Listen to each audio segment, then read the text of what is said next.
I am very excited to announce that Shawn Eichorst will be the next athletic director of the University of Nebraska. Eichorst, excuse me. He is currently the athletic director at the University of Miami. He resigned today, will be in Lincoln on Tuesday. I was surprised and delighted to be able to find in this search an individual that had all of the sets of experiences and talents that the University of Nebraska needs, and also has the characteristics and admiration and respect for the culture of Nebraska, the great success that we've had in athletics, and is anxious to carry on that culture and tradition here.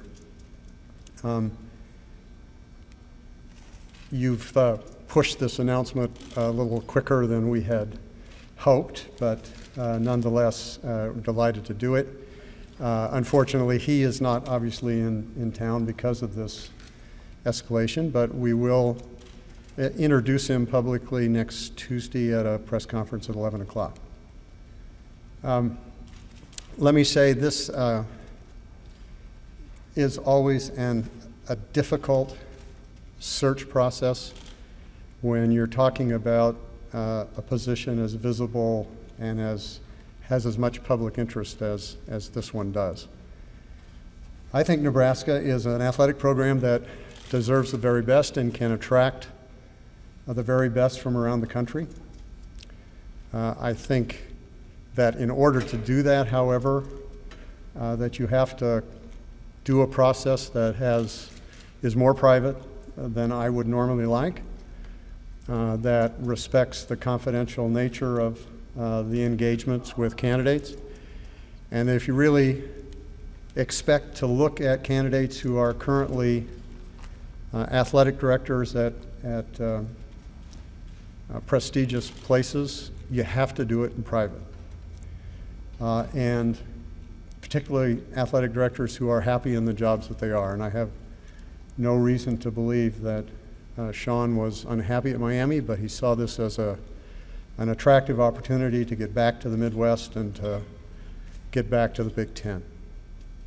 In any event, as I indicated before, the process started in early September when, after Tom alerted me that he is of his intention to retire. I engaged a search consultant, that, as I've told you.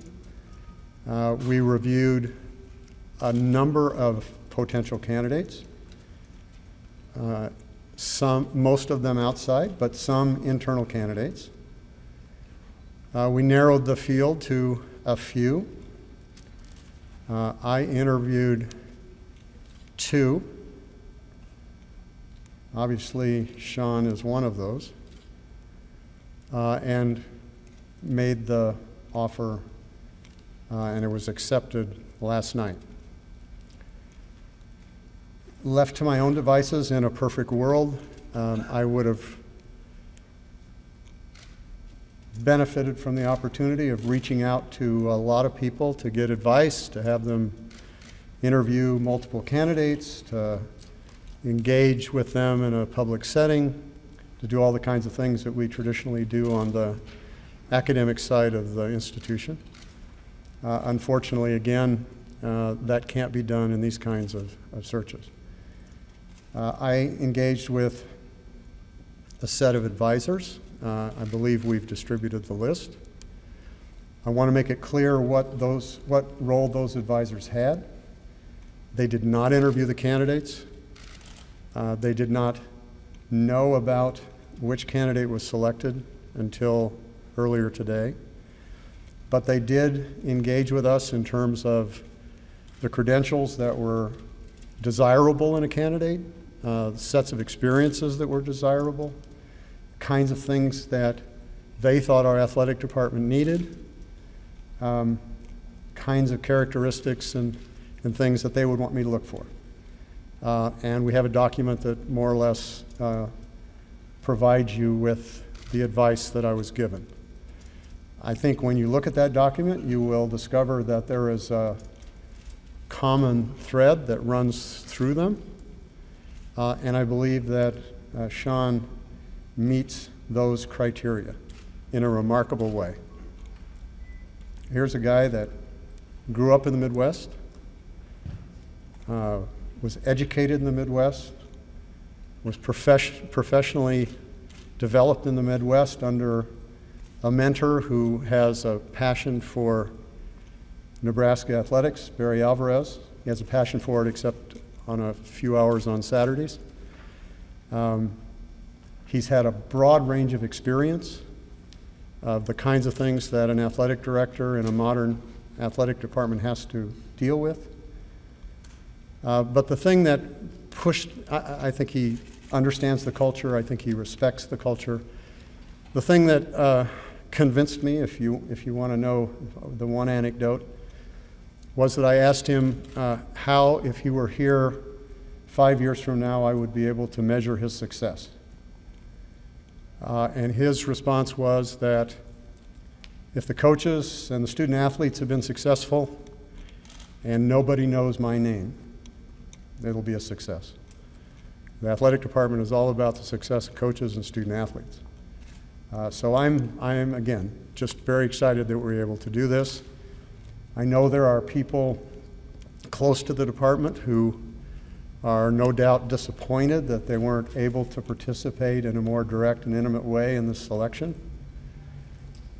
If I'd have been in doubt and had multiple candidates that I thought met our criteria, I probably would have tried, if I could have, to broaden the pool of people that engage with the candidates, but this was so clear and so compelling to me that I thought it was the right appointment for Nebraska at this time. So with that, I'd be happy to answer any questions you might have. Chancellor, you mentioned that you got every indication he's happy in his job. The NCAA is on the verge of taking some action at Miami. I mean, did that come up in your discussions with him? And I mean, was it possible you'd like to try to kind of maybe get out of that situation? Well, it's probably not a situation that anyone would like to be in. It did come up in our conversations. I mean, part of it was that I think everyone's view is that he was surprised by it when he got there, that he responded in the way that I think we would want had a similar circumstance arise here, but we hope it doesn't. It's part of why looking at a person who has been in that role is helpful, because you can see how they respond in difficult circumstances. But I don't think you enter the profession of being an athletic director without the assumption that you're going to deal with some pretty interesting and pretty difficult circumstances. To what extent was Tom Osborne involved in the process? He was involved, but I would guess is one of those who's disappointed that he wasn't more directly involved. I've certainly interacted with Tom over the course of the last month or two about the athletic director search. I've kept him informed. We've talked about some of the issues that the next athletic director would need to address. He was the first and one of two individuals who I told last week that I was considering Shawn.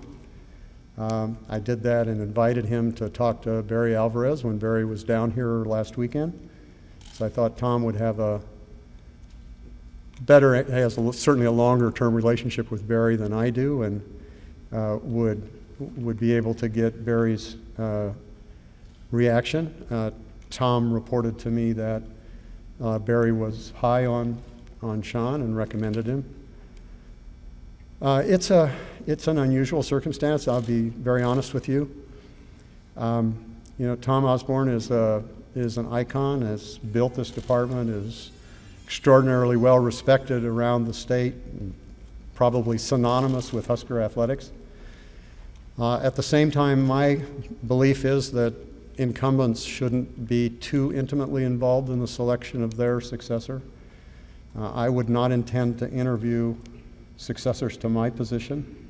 I did not do it when I left the deanship. It is a very awkward circumstance to put anybody in. As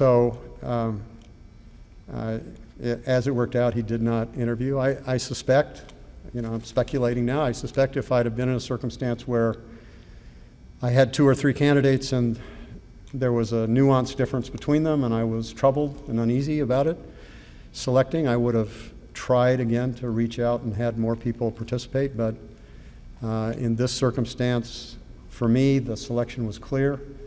The options were not as strong.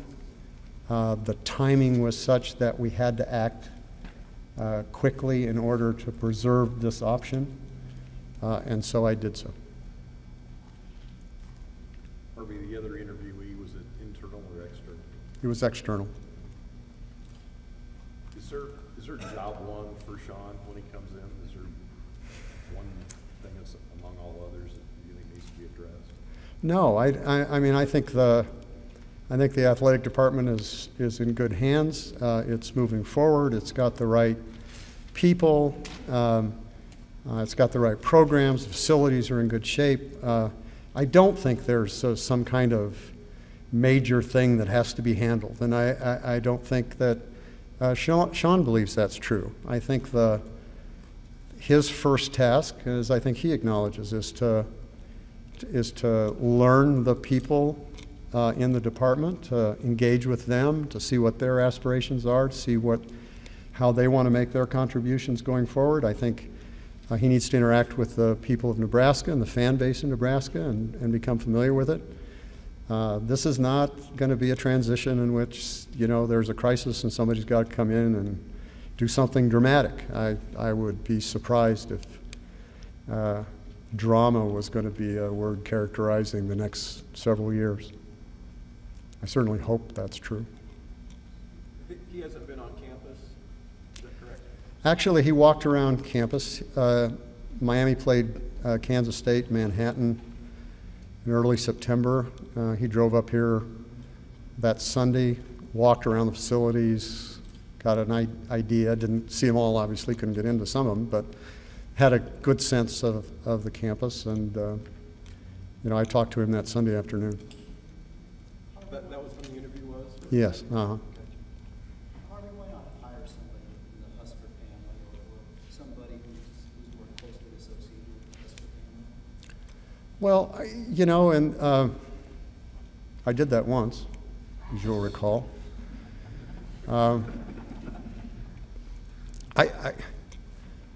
It's not whether you were born and raised in Nebraska. Some people seem to forget that, Bo Pelini was here for 1 year.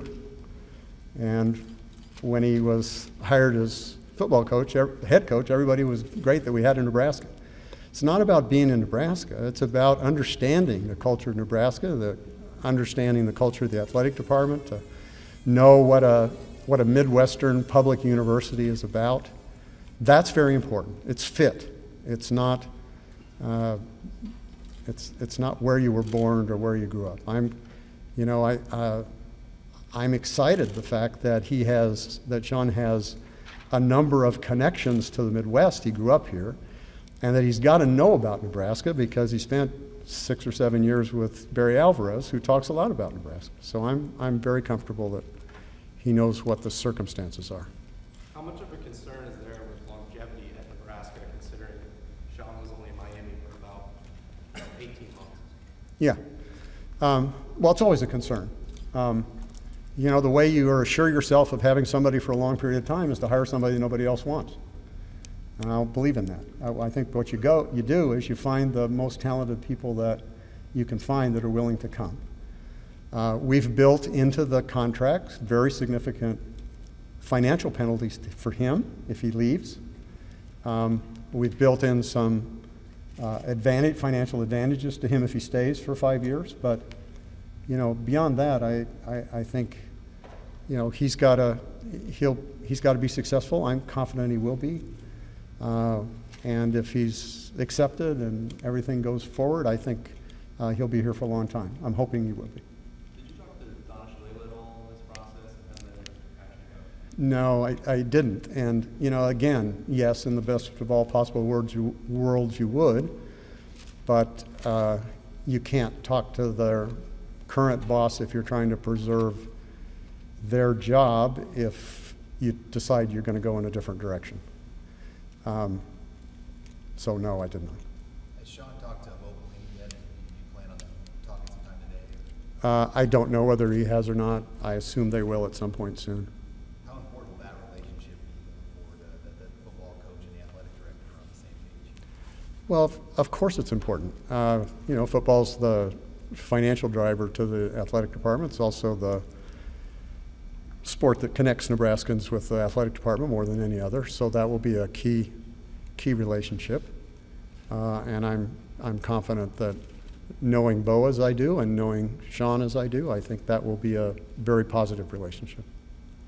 In a similar vein of Coach Osborne, to what extent was Bo involved? Did you talk to him about it in recent days? Not in recent days. I talked to him actually early. He was the second person I talked to. He's known actually about Tom's announcement before it was announced. I engaged with Bo. I asked him, told him that I would appreciate any advice he would give me about a selection of an athletic director. We talked about a couple of names. This was before I had a list of candidates. So, but people that had been floating around, should I say. He's on the list of advisors. I think the search consultant was unable to connect with Bo over the course of the last couple of weeks, so he really isn't responsible for the comments that are in the document. What did Shawn tell you that attracted him to this position? He told me that it's because of the long history, the tradition, the success, the reputation of this program as being one that does it right, the tradition of this program of caring for student athletes beyond how they win or lose on the field or court. Academics is a very important element for him. He's a law faculty member, former law faculty member, so he understands that. He's very excited about the life skills programs that Tom has implemented and wants to pursue that. He's intrigued by the research enterprise that we're engaged in. You know, this is a great program. We all know it's a great program, and we shouldn't be surprised that it attracts a lot of people. The athletic director's salary is going to be almost 3 times the chancellor's salary. What does that say about the university's priorities and the growth? I must say you got a more talented athletic director than you do a chancellor, I guess. I don't know. That's the world we live in. You know, it's the you're subject to a marketplace, and you either play in the marketplace or you don't play. That's what we are. So athletic salaries are higher. Here we are extraordinarily fortunate that no tax money, no tuition money, no student fee money goes into those salaries. This is all money that is generated by the athletic department. So I'm comfortable that that's a salary that's fair in relationship to his peers and to the stature of the University of Nebraska. Harvey, with the $973,000 amount, is that a benchmark you set prior to, or did that come throughout negotiations with Shawn? It was through negotiation.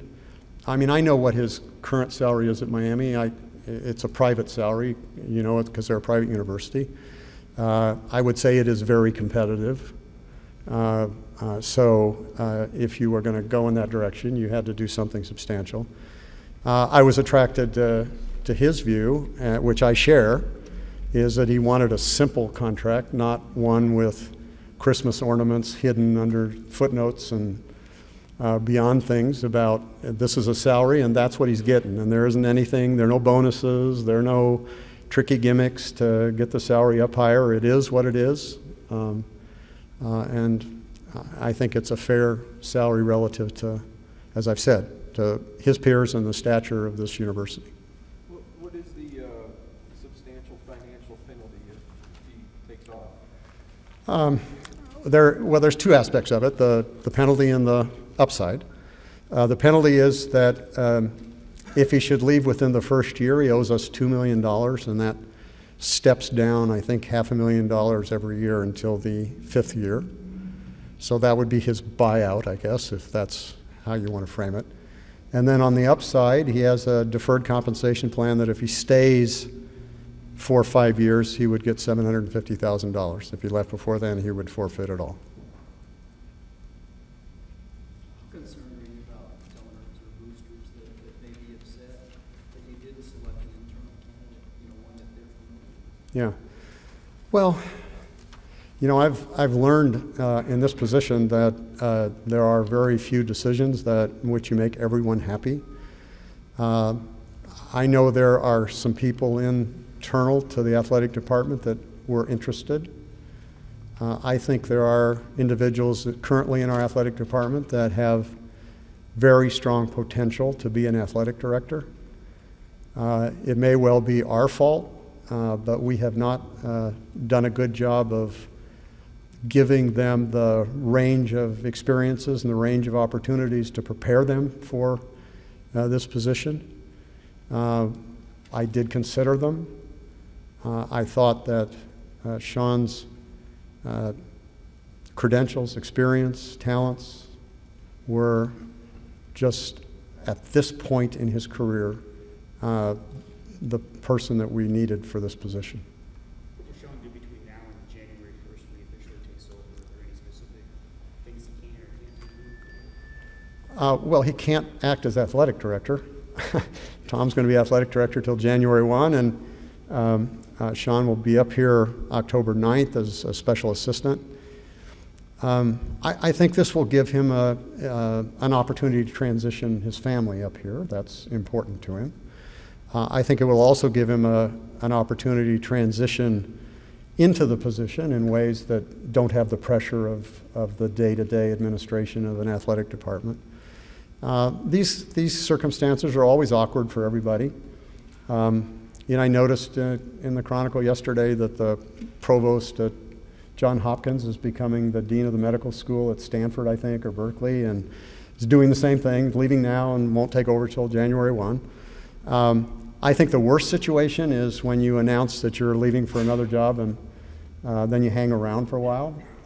That's not a good situation. So this is a way to cure those issues, and Tom has indicated to me his intention to support Shawn in every way, to help him with the transition, to work hard to make him a success, and I think that'll evolve and work out over the course of the next few months. What was Jim Delaney's role? What did he say about the hire? He actually, I did talk to him because actually he heard about it and called me. He's very, very happy with this selection. He says Shawn is an extraordinarily bright athletic director, bringing all the kinds of things that he thinks Nebraska needs. In 5 years, will you learn his last name? Yeah, I hope so. Harvey, what would you say to athletic department officials who are either frustrated with the way you handled this search or frustrated with the fact that, as you just said, the internal candidates don't have the range of experience that you're looking for? Well, anytime there's a leadership change, there is a very high level of anxiety among the people that are work in that department. There's just no way to avoid that. With respect to the search, again, with the process, it's not a process I would design in the abstract, but I'm hopeful that they will understand that what they aspire to is what I aspire to, and that is that we get the absolute best candidate we can to be the leader of this athletic department. And the process I followed was the process I thought was designed to do that. When did you interview Shawn? What's that? When did you interview Shawn? I think it's September 9th. You can check it out on the schedule. It's the Sunday after Miami played Kansas State in Manhattan. No, it was done in Omaha. Don't read anything into that. I just dawned on me. Don't read anything into that. This was a nice, convenient airport that doesn't have all of you guys camped out in Lincoln. Was that after you had talked to Shawn that you did the interview in Omaha? Yes. Harvey, with the caliber of candidate that was interested, did you get affirmation of what people think of the Nebraska job around the country? Yeah, it's. I mean, I think people thought it was a really good position. There are some challenges here. I think we ought to acknowledge that.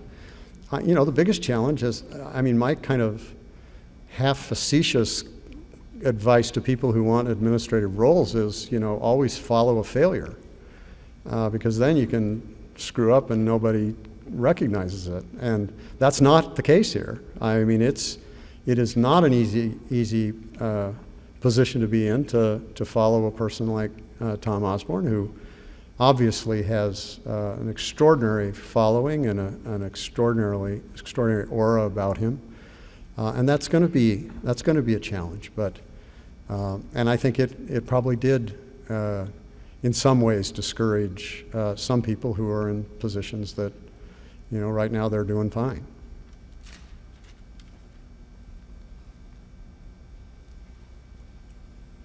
Anything else? Well, we've given you as much of the documents as I have. You can obviously ask me for more, but you'll discover there aren't many. Thank you all for being here.